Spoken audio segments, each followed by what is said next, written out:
Chicago Bulls lose their first preseason game, 127-121 to the Milwaukee Bucks. And Giannis Antetokounmpo's return. Giannis came in, and as usual, he was a beast. The Bulls lost. Hey, it's only the preseason. But the Bulls, at the same time, the Bulls still look promising. They still look like they have great team chemistry.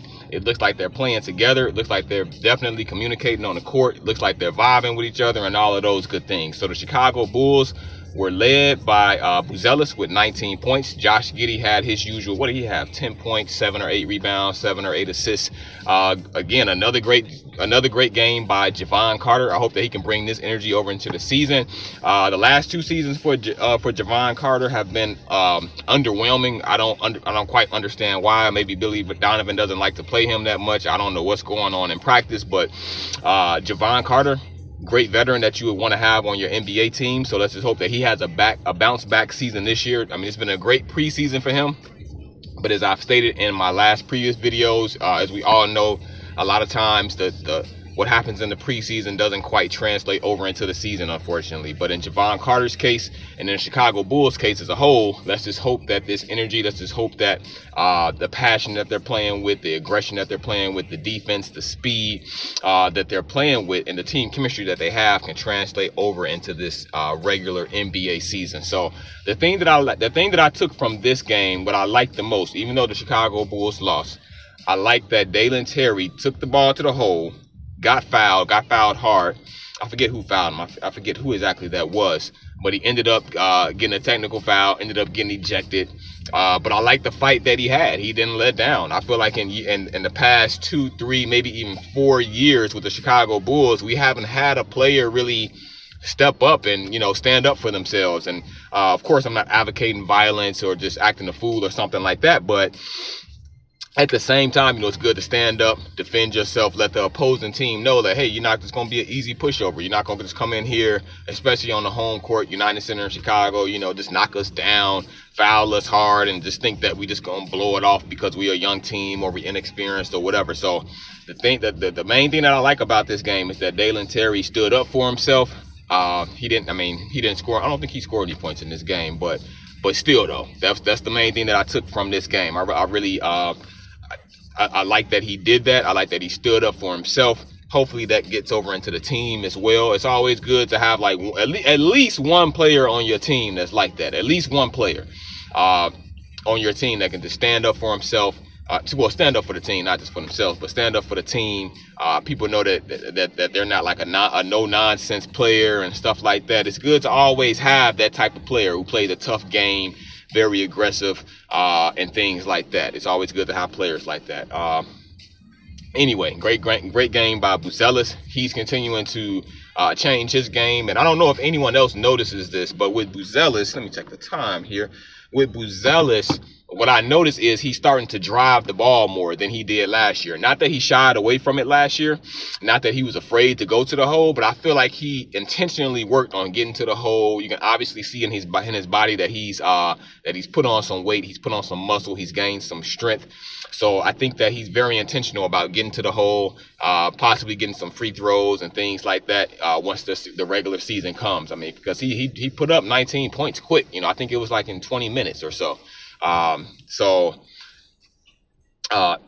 hope that could translate over into the regular season as well. But I can definitely see what Buzelis has been working on, and as far as his game over the summer, he seems to have a better handle. He seems to have better footwork going to the hole. He's been getting to his left a lot. I don't know if you guys have noticed that, but he's got a lot of left-handed layups, a lot of left-handed finger rolls, and that's pretty challenging to have that type of skill set. And him being predominantly right-handed. So great game by everybody. Great game by Patrick Williams. Great game by Zach Collins. Just an all-around great game by the Bulls. I mean, we took the loss. It's only the preseason. I mean, this was Giannis' first time back. He was a monster. He was a beast, like goodness, But this was a good test for the regular season. Giannis, one of the greatest NBA players of all time. Bobby Portis, again, the Bulls got rid of him some years ago, but it's great to have players like him. Who else do they have over there? They got the guy who came from Indiana. What is his name? Why am I drawing a blank on this guy's name? I forgot his name. You guys let me know in the comments. I don't know why I'm drawing a blank. But yeah, Milwaukee, they got a little squad over there. You know, they depend really heavily on Giannis. But yeah, you know, I think that this was a good test for the Chicago Bulls before they start the NBA regular season. I think this was a pretty good test. And Dosunmu, he had a good game as well. Also, to end this episode of Let's Talk Bulls podcast, thank you guys for checking this out. And by the way, make sure you're subscribed to my channel. Anyway, I've seen some articles on the internet, just some trade proposals, I guess you want to say. You know, the Bulls, I don't know if it's just people making it up. Who knows? Maybe the Bulls are thinking about doing it, but they were talking about Joel Embiid. You know, Bulls get Joel Embiid, and they trade away, what was it, Vooch? Who else was on that trade proposal? It was Vooch. I think it was Zach Collins, a 2029 first-round pick. Who was that fourth person? Noah Essengay.